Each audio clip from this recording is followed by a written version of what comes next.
Pak Tobing ini menurut saya terlalu konvensional kalau cara berpikir soal perang ya. Kan tentara, Pak. Harus konvensional. Benar, iya itu konvensional. Tentara kan memang memang. harus seragam, Pak. Apa gimana? Pak Paul. Ya. Itu yang ngomong saya itu musuh saya itu dari diskusi. Dia berubah-ubah suaranya, saya hafal kok frekuensi. Kamu tentara nggak? Kamu tahu nggak?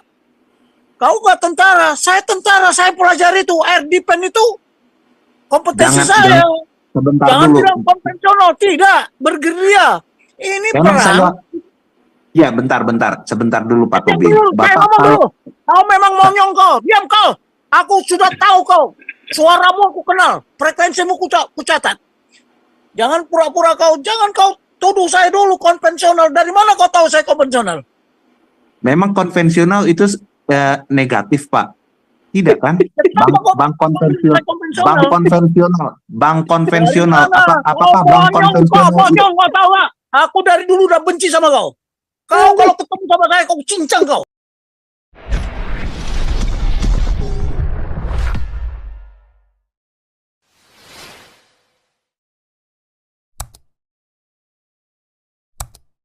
Pikiran imajiner saya berpikir seperti ini.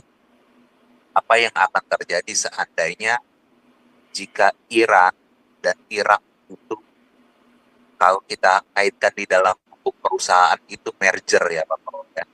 Apa yang akan terjadi jika Iran dan Irak itu melakukan merger? Jadi ibaratnya Iran ini menguasai wilayah Irak. Alasan saya memiliki pikiran imajiner ini karena secara geopolitik Irak ini 60 sampai 70% merupakan Islam bergenre Syiah ya. Iran yang kalau nggak salah itu prinsipnya 12 imam. Iran ya. Ya kan, 12 imam kalau nggak salah itu ya. Iya. 12. Nah, otomatis jika Iran dan Irak itu merger, hanya menyisakan satu wilayah saja yang akan menjadi wilayah buffer zone. Yordania. Jordan. Nah, ini yang harus sebenarnya dipikirkan oleh pakar-pakar geopolitik ya, seandainya itu terjadi. Karena memang perlu diketahui salah satu agama yang menurut saya memiliki keyakinan yang sangat ekstrim itu Syiah ya. Karena memang prinsip keimamannya itu kan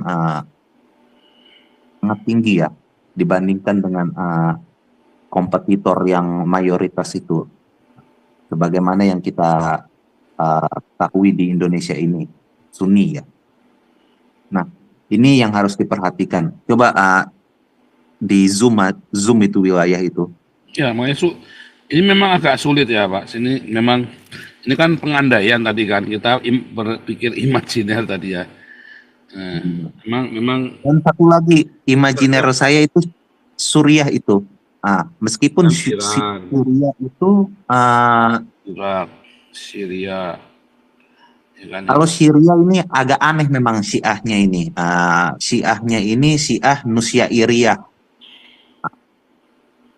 Karena Bashar al-Assad itu Syiah Nusyairiyah. Dan Syria ini agak sulit untuk kalau kita pikiran imajiner ya, karena memang di Syria ini memang didukung oleh Syiah kan, oleh Iran kan. Kalau di Syria ini agak sulit. Coba nih ya. Misalnya Irak sama Iran, ya kan? Dia merger, lalu Irannya ada di sini mulainya. Tetap lewat Jordan, ya kan? Tetap lewat Jordan. Kecuali dia bisa sama Irak, kalau sama Syria kan dia udah CS kan? Cuma kan kalau Syria. Bentar Pak, kalau Suriah mungkin agak mungkin, tapi kalau Libanon agak sulit dia. Karena di Libanon ini negara ini banyak faksi-faksinya ya. Faksinya, iya, nggak bisa. Kita cerita Syria dulu, Syria sama Irak aja nih. Syria. Ya kan? Yang bisa kalau mau masuk Syria, Dia hanya bisa lewat Turki atau lewat Irak. Makanya waktu Indonesia bilang tank-tanknya Iran ada di Syria, saya rada bingung tuh. Saya cari lagi, ternyata tanknya itu saya cari lagi beritanya nggak ketemu, cuman ada di Tribun aja tuh, tank-tank Iran ada di Syria. Nah, kalau sudah sampai Syria, maka dia bisa langsung tuh tembak-tembakan sama Israel tuh kalau Irannya ada di Syria kan. Tapi kalau sampai di Irak pun dia akan ke Syria, oke lah. Kalau udah sampai Irak ya berarti sudah sampai ke Syria, ya kan? Tapi masalahnya apakah Irak mau secara imajiner? Ya itu nanti hanya terjadi, itu Kalau akan menurut saya terjadi, mau, Pak. enggak, itu nanti akan terjadi saat antikristus nanti. Nanti itu benar-benar Itu akan mereka, terjadi. Tapi nanti, mereka musuh bebuyutan. soalnya mereka Nggak musuh bisa. bebuyutan, Pak. Jadi Pak, warganya saja, ini di Belanda nih Pak, di Belanda Pak, saya ngeliat dengan mata kepala sendiri Pak. Ini lucu sekali, kami kan di camp tinggalin kayak apartemen. Ya, kami ada, situ ada 1, 2, 3, 5 kamar ya, ada 4 kamar. Kami pakai 3 kamar, kami pakai 2 kamar. Yang satu kamar kosong, satu kamar ini dipakai oleh orang Iran sama orang Irak. Ini saya juga ketawa ngekek-ngekek. Mereka harus berbagi lemari es, Pak. Tiap hari si Iran sama si Irak ini saling menjelek-jelekan, ngomongin ngomongin sama kita. Itu orang Iran kurang ajar lah, beginilah begini. Orang Irannya juga sama, itu orang Irak. Terus saya nanya, kalau di sana gimana? Ya sama, kita juga perang. Di sini kita berbagi lemari es. Bentar, Pak. Begini, Pak. Perlu kita sadari ya, Pak ya, konflik yang terjadi pada masa lalu antara Iran dan Irak ini ada 2 kutub, Pak. Jadi pada saat itu Irak itu dipimpin oleh siapa namanya tuh diktator penamaan Pahlavi. bukan Saddam bukan Hussein. Saddam Hussein. Saddam Saddam Hussein Hussein. ya. Saddam Hussein ini perlu kita sadari ya, meskipun Irak ini mayoritas adalah Syiah 12 imam, tetapi yang memimpin secara de facto itu merupakan siapa namanya tuh Saddam Hussein ya. Dan Itu Sunni Saddam loh, Pak. Hussein ini, iya, Saddam Hussein ini Sunni. Jadi pasti nanti suatu saat ada semacam kerinduan di antara mereka ini, Pak. Karena Nggak mungkin, Pak. enggak, mungkin saja. Karena satu hal yang perlu kita ini kan bukan ahli Syiah, Pak. Bukan, Pak. Irak itu Sunni, Pak. Enggak. Irak itu 60-70% itu Syiah, Pak. Bapak salah baca literatur. Setahu saya, ya, Irak itu Syiah, Pak. setahu saya yang Syiah itu adalah Iran, Pak. Iya, Iran memang mayoritas 90% itu Syiah 12 imam. Tapi kalau Irak itu 60-70% adalah Syiah 12 imam juga, Pak. Jadi Bapak perlu pikirkan itu secara imajiner. Kalau misalnya Bapak merupakan konsultan daripada pemimpin di pemerintahan Israel atau bagaimana lah ya. Jadi perlu pikirkan juga seandainya Iran dan Irak ini merger, Pak. Ini imajiner ya, Pak ya. Tapi enggak nih, coba kita lihat ya. Coba Irak. search aja itu. Di Irak nih ya, Irak. Mana namanya? Nggak mau Irak. Irak, wiki ya. Irak. Tapi gini loh Pak Tobing, saya sambung lagi mengenai weapon ya, mengenai senjata itu. Itu yang namanya Tomahawk missile itu, harganya kan mahal tuh, $1.5 million I think. Itu nggak usah apa-apa, itu Tomahawk missile itu cuman menyimpan lokasi, chipnya itu ada lokasi, jadi ada koordinatnya X, Y, and Z. Jadi dia bisa dari laut, bisa dari darat, tinggal di push button, dia terbang sendiri ke sasaran. Jadi Israel ini udah siap, Pak Tobing. Dia tinggal push button, udah nggak usah ngirim drone segala macam. Kalau dia mau pakai Tomahawk, kalau dia mau nyerang Tehran, itu Ya, bukan apa namanya? Ya, Pak Andi. Musuhnya yang menggunakan drone. Iran yang menggunakan drone. Masa drone dipakai Tomahawk. Jadi ada istilahnya. Saya kan orang air defense ya. Nggak mungkin lalat ditembak pakai peluru. meriam maunya gitu loh. Mungkin lalat terbang. Kalau kita anggap drone-drone itu seperti Iya. lalat, ya, masa ditembak sama Tomahawk? Ya enggak. Kak, kalau drone mereka pakai Iron Dome, Pak Tobing. Nah, kalau ngeliatin tadi petanya Pak Pol, Iron Dome itu mungkin mereka udah siapkan di Iraknya, Pak Tobing. Kan Amerika kan masih ada teritori di situ. Dipasanglah di sana Iron Dome. Saya Jadi begini lebih ya. dekat kan. Dari pengalaman saya mengkaji, Irak dengan Iran itu musuh bebuyutan itu. Betul, setuju. Zaman dulu, Musuh Pak. bebuyutan. Kata Saddam Hussein adalah diktator. Oh ya, ini memang unik ya. Enggak. Ini kalau menurut Wikipedia itu 60 sampai 64% Syiah, 30 sampai 34% itu Sunni ya. 29 sampai 34% Iraqis follow it Islam with Syiah di Sunni. Ini cukup aneh ya. Kenapa dia Syiah ya?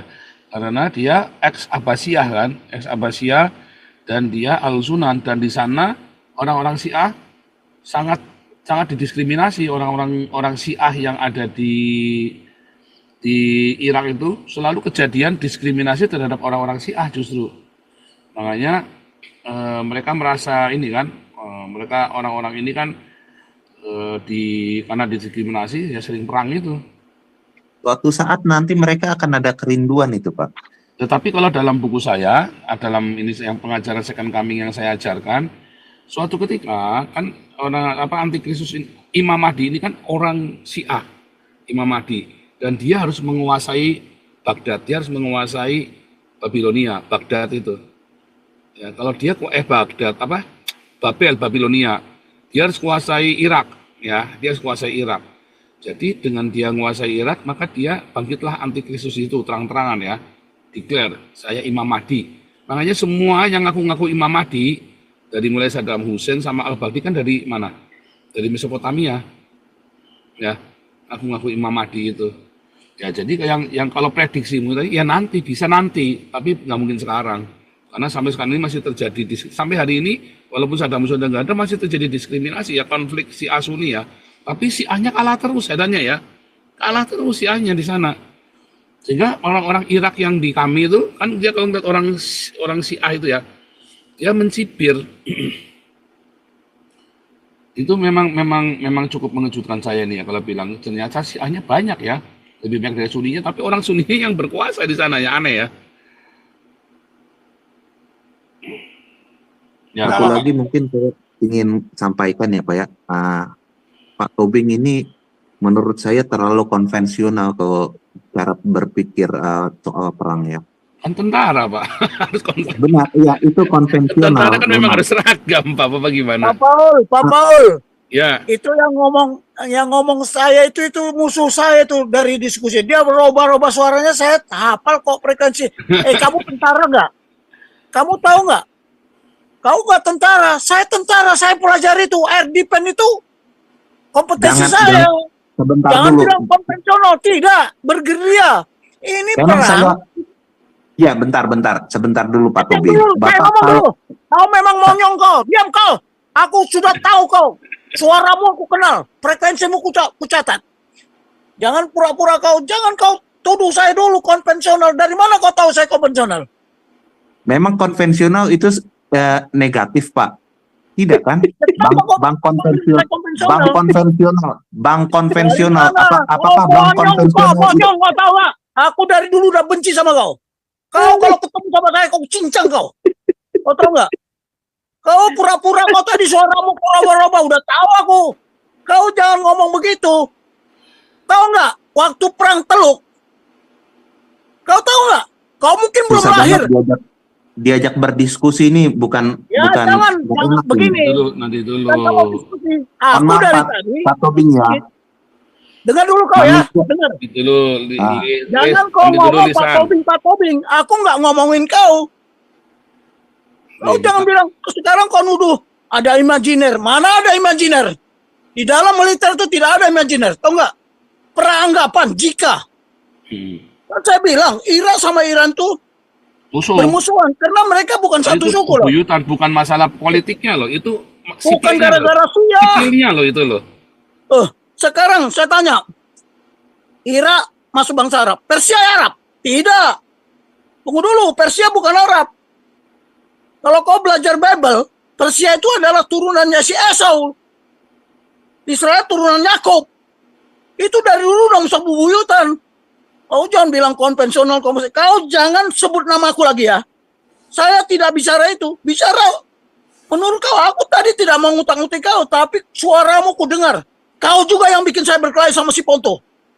Oh, bilanglah saya, oh ini orang ini otoriter, kau jadi pimpinan begitu. Kau jadi anak buahku baru kau tahu. Kau memang bajingan kau, ngomongmu nggak benar, pakai imajiner. Tak ada imajiner dalam perang. Ya, enggak, perang apa aja. Papa kan tanya, apakah bisa mereka lewat sana? Ya, saya bilang kalau dari pengalaman perang saya tidak. Ya, itu hanya yang bisa hanya bukan karena analisa ini lagi, tapi memang ada sesuatu yang aneh kalau bisa terjadi, bisa tiba-tiba si orang Syiahnya ini bisa tiba-tiba dia bersatu dengan Irak, ya hanya karena penaklukan yang bisa. Ya, jadi begini Pak Paul, biarpun dia sama-sama Syiah, tapi lain bangsa, itu beda. Di sini pun berkelahi, Pak. Makanya saya kalau tadi bilang ini ternyata Wikipedia bilang Syiahnya di sana 61% di Irak, saya cukup kaget ini antara data ini salah atau memang terjadi begini berarti ada penyebab lain, perangnya itu bukan Sunni Syiah. Perang di sana itu bukan karena Sunni dan Syiah, tapi perangnya adalah karena etnik. Kalau tadi dibilang memang selalu kerusuhan di sana kan etnik Kurdis, Yazidi, apalagi itu. Ya kan selalu perangnya kan Kurdis, Yazidi, apalagi mana ya. Yang perang-perang di sana meledakkan diri masing-masing sama-sama Islam loh padahal. Tapi kalau Yazidi bukan ya, Yazidi itu adalah Abrahamik, dia tidak mengaku Islam. Cuman selalu perang di sana. Dan sampai di sini pun mereka saling benci loh orang Iran sama Irak ini loh. Ya, sampai jadi sekarang. Paul, di Irak itu masih bukan hanya Islam aja yang ada di sana, mau Syiah Sunni. Ya di Iran sendiri Zoroaster juga banyak dan mereka benci orang Irak. Iya, bukan karena sama-sama Syiah, terus mereka kan bergaul, jadi ada kerinduan apa? Memang jatuh cinta apa? Ini anak ini satu ini bodohnya bukan main. Aku nggak ngutak-ngutik sama dia. Saya belum pernah mengutak-ngutik sama dia. Tapi gara-gara dia saya ribut sama Galarua. Kan dia bilang, wah Pak Tobing ini kalau jadi pimpinan otoriter. Mulutmu itu yang otoriter, tahu nggak? Tapi kalau Galarua kan memang, kalau Barola itu memang sentimen pribadi Pak Tobing, bukan masalah. Bukan, waktu itu aku kan belum itu. Dulu aku marah itu gara-gara dia. Gara-gara dia kan. Termasuk dia. Jadi si itu nggak usah dibahas lagi si Galarua udah. Ya oke lah, tapi aku mau sekarang begini Pak Paul. Saya waspadai orang itu si Galarua itu Pak Tobing, Galarua itu sampai saya ancam 6 bulan waktu bulan Juni apa Juli itu ya, kalau kamu tidak bisa berbaik-baik dengan Pak Tobing dan kami mau semua ngajak ribut terus, ya kamu nggak usah di sini lagi. Sampai saya bilangin gitu Pak Tobing. Kalau saya tegas, saya ngomong itu karakter saya. Tapi jangan Pak Tobing ini konvensional. Itu udah apa dia? Memang dari tadi dia itu masuk sengaja dia memang buat saya marah. Kalau aku marah beneran. Nggak peduli kau siapa. Tunjukkan wajahmu. Aku pengen tahu. Ini dari dulu ku cari ini orang. Tapi nggak pernah mau. Ya udah. Kalau tahu saya nomor ada. Udah lari dia kan? Lanjut Pak Tobing sekarang lanjut ini masalah tadi ini ya, masalah. Jadi ini kita close ini nampaknya hanya 1% kemungkinan ya, 1% itu pun kalau nubuatan saya benar ya, bahwa nanti Imam Mahdi akan muncul dari Syiah, lalu dia akan kuasai Baghdad, lalu dia akan mengklaim dirinya adalah Imam Mahdi. Cuman kebalik lagi ini tadi sama yang tadi Pak Andi bilang ya. Oke, sekarang kita ngomong cerita peranggapan tadi, peranggapan ya. Peranggapan sekarang gini, peranggapannya kalau Turki kan nggak mungkin dia sama Iran kan. Nggak mungkin dong. Kayaknya musuhan ya Turki sama Iran. Tapi saya nggak ngerti kenapa bisa ada antek-anteknya orang Iran ada di Syria. Lewatnya mana? Ini kan Syria ini kan menjadi seperti apa? Seperti base camp-nya Iran kan? Syria. Terus waktu si Iran ini kirim senjata ke Hamas, kirimnya dari mana ya jalurnya? Kan dia harus lewat Kuwait, dari Iran dia harus lewat Kuwait atau Irak lewat Jordan, nggak mungkin lewat Arab. Arab nggak mungkin. Lewat Turki, Pak. Lewat Turki, oke. Tapi apakah benar lewat Turki? Lewat Turki, apakah si Iran ini memang bisa rukun sama Turki? Kayaknya belum pernah dengar deh. Turki sama Iran bareng-bareng. Tapi Kalau Turki itu ada Turki sama dua, Syria, Pak. iya. Turki yang mana? Empat. Nggak tahu. Turki yang mana? Turki kan berantem sama si Kurdis. Kalau Kurdis ini Berantem. Iya, tapi Turki sama Kurdis berantem. Kurdis kalau disuplai duit sama Iran ya jadi hopeng lah. Ya kan? Pak Jadi Paul, maksudnya bisa lewat itu. Nggak tahu, ini Pak Topik yang bisa menjelaskan hubungan-hubungan begini. Ini kan strategi semua ini. Hitung-hitungan. jadi begini Pak Paul, saya beritahu ya, dalam keadaan situasi ini, pasukan khusus itu sudah masuk. Pasukan khusus itu ya, dia menyamar jadi tukang bakso, jadi apa segala macam dari sana. Mau jadi apa kayak penjualan buah, itu pasukan khusus sudah masuk itu. Ya, pasukan khusus sudah masuk. Bukan ini sudah duluan mereka masuk. Karena dia itu namanya kalau di Kopassus kita itu Sandiuda. Dia akan memberikan informasi semua. Jadi seperti ini nggak bisa kita meramal-ramal begitu. Tapi kalau saya lihat ya, Irak sama Iran itu susah bersatu. Cuman ketika waktu Saddam Hussein diserang sama Amerika, pesawat-pesawatnya Saddam Hussein itu ditaruh di Iran. Nah, ditaruh di Iran. Biar tahu aja. Ini aneh lagi nih. Ya, makanya coba buka aja lah. Hmm. Saya itu bisa, aduh. Itu kenapa ya berani begitu ya? Itu kan berarti bunuh diri kan, tuh 8 tahun mereka perang bunuh-bunuhan, korbannya banyak sekali. Gara-gara Bandung. Makanya ada yang aneh juga. Jadi pesawat tempurnya Irak itu ditaruh di Iran. Tapi kan setelah Saddam Hussein pergi, pesawat udara itu nggak dikembalikan. Biar tahu aja. Jadi ini masih banyak masalah ya. Karena negara-negara Arab itu ya musuhnya bebuyutan Israel. Tapi di antara mereka sendiri pun ribut gitu loh. Nggak satu ide. Nggak mungkin lah Irak menyediakan wilayahnya. Itu sama aja dia mengundang orang kan. Kalau keputusannya itu diambil oleh mereka ya dia nanggung resiko. Tapi ingat, Israel berperang di sana bukan hanya Israel saja. Prancis apa? Inggris apa? Ya kan, karena mereka kan NATO itu. Kalau Amerika udah turun tangan. Jadi sekutu-sekutunya pun ikut turun. Nggak mungkin Prancis nggak dalam keadaan siaga.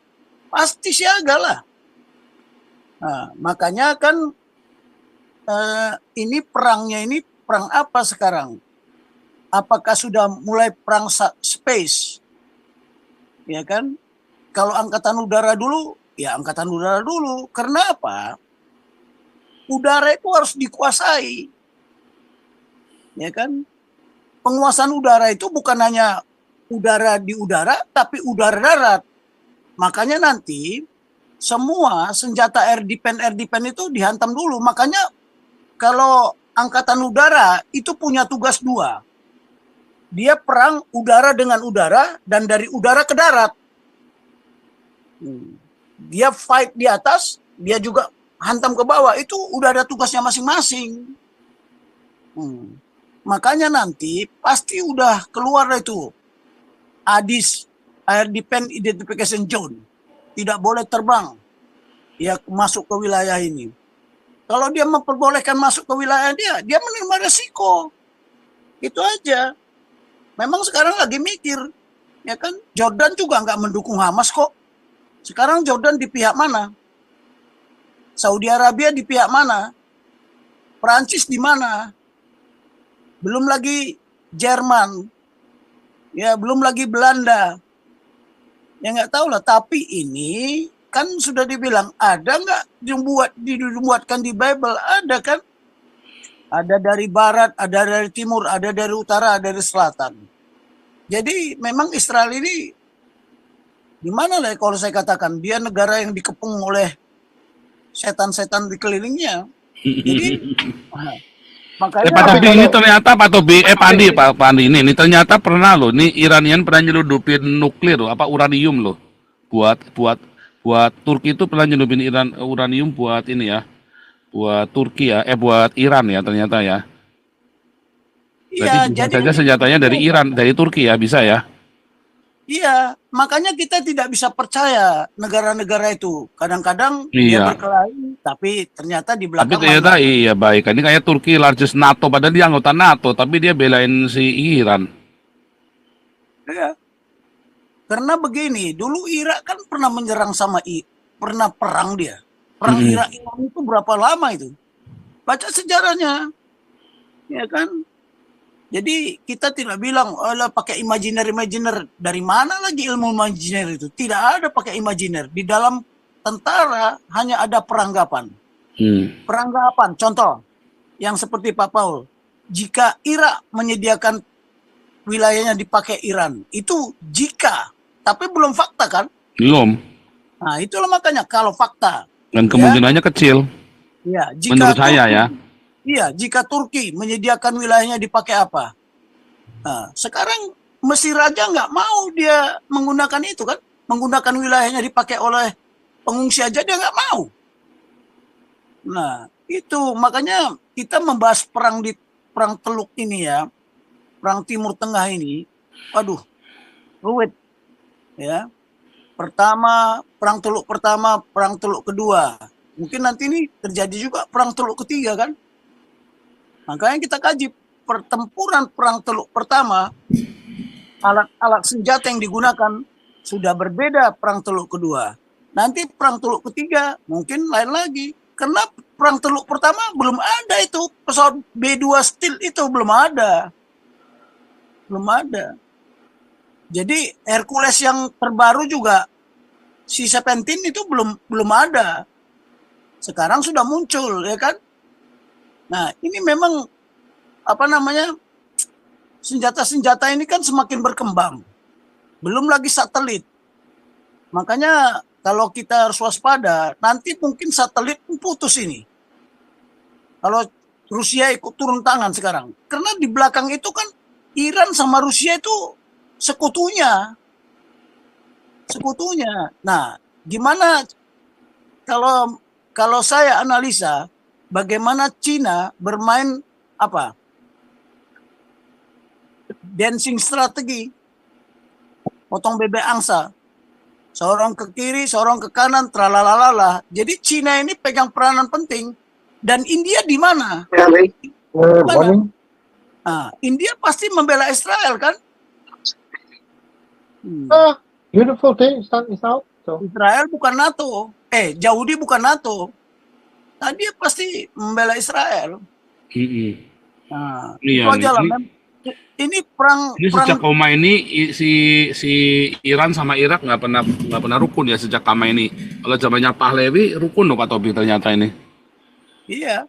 Jadi kecuali ini rezimnya Iran ganti baru bisa rukun. Jadi memang musuhnya karena si Khamenei ini ya rupanya ya Iran sama Irak ini. Zamannya Pahlavi itu mereka berhubungan baik ternyata. Kalau kita baca. Iya, jangan bilang Sia nggak ada hubungannya tuh Sia Tapi itu enggak. bukan karena si Asuninya. Ini karena berarti bukan karena si Asuninya ya. Karena Karena sistem bangsanya politik, itu karena berbeda. etnik dan politiknya ya. Iya, bangsanya itu berbeda, Mm, ya kan? Bukan karena Sunni Syiah ini bukan jelas bukan ini. Kalau Cukup Iran aneh itu ini. kan apa Iran itu Arab? Bukan, mereka nggak mau disebut Arab atau Bing. Makanya dia Persia. Dia Persia. Kalau Irak disebut Arab, mereka bilang disebut Arab. Oh mereka ngaku keturunan Muhammad segala. Ya itulah si bodoh tadi itu ngomongnya saya nak kentutnya aja. Kalau nama saya disinggung-singgung saya marah. Saya dimintai pendapat saya buka. Karena terjadi Libya pun apa saya ada di London lagi sekolah. Setahun saya sekolah di sana. Ya. Perang Teluk itu saya ada di sana. Gimana sih? Jangan kayak si Monyong tadi itu, nggak tahu apa-apa, ngomong enak aja, Pak Tobing ini begini. Enggak, perang itu, ya, saya beritahu ya, ada operasi udara gabungan, ada operasi darat gabungan, ada operasi laut gabungan, ada operasi khusus gabungan. Ya, operasi khusus itu, ya, dia bergerilya. Jadi udah nggak mungkin baru sekarang itu pasukan-pasukan khusus itu sudah tidak di sana semua. Sudah. Ya mereka jago-jago. Udah nggak ketahuan lagi bahwa dia bahasanya bahasa apa. Dia bahasa setempat dia kuasai semua itu. Ya, itu. Jadi nanti Sia Indonesia ikut bela Sia. Sia mana yang mau dibela sama dia? Nggak ada lah, karena ada perjanjian perang. Itu udah ada. Tapi ini saya nggak tahu perang ini masih mengikuti aturan hukum internasional nggak? Karena belum ada pernyataan perang kan? Udah ada pernyataan perang, Israel berperang dengan Iran. Nah, ini makanya sekarang PBB pun bingung. PBB sekarang ini bukan PBB yang dulu. Ya. Jangan-jangan di PBB itu pun banyak teroris. Jadi itu ajalah saya komentari ya. Jadi saya nggak akan memberikan pendapat yang tidak benar gitu loh ya.